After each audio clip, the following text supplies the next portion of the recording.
there has been another incident of mass death. One of the questions a lot of people have been asking is, what about the risky fault lines right here in the United States? When people attack me, I always go, well, what have you studied about it other than what the government has told you?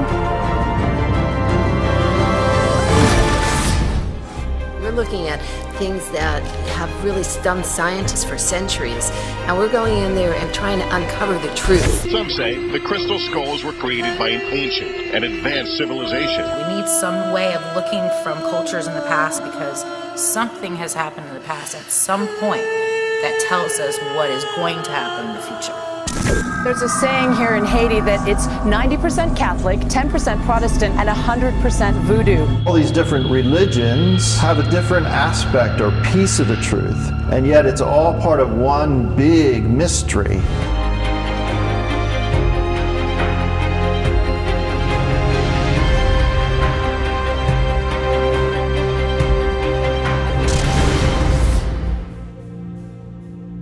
The question here is whether Hurricane Sandy was a Frankenstorm.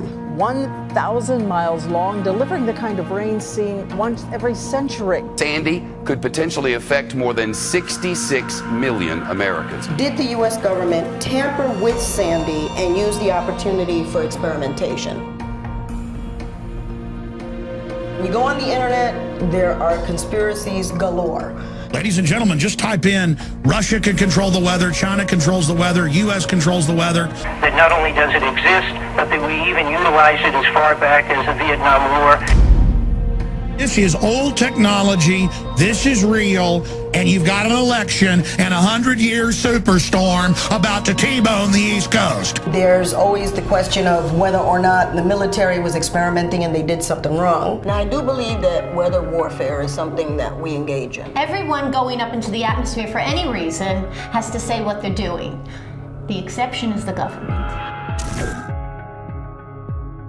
Look at these chemtrails. We want to talk about chemtrails. So the Department of Homeland Security is guilty. We have to look at why and who would profit. Bill Gates files 5 patents in 2008 to alter hurricanes. In the middle of the worst hurricane, there is an executive order by the president to join the Department of Homeland Security with the private sector. There are too many coincidences. What happened here?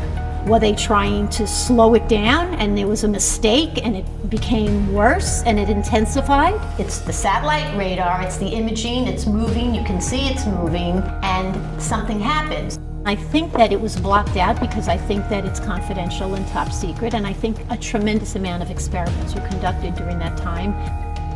They're not admitting they were up there experimenting. And certainly, since the impact of Sandy was so devastating, no one is going to admit that, at least not for a very long time. We're at a cover-up stage and we're doing damage control. If we take the time to investigate whatever it is that is considered to be fringe today, who knows? We might be bringing it out of the shadows and out of the fringe and into science.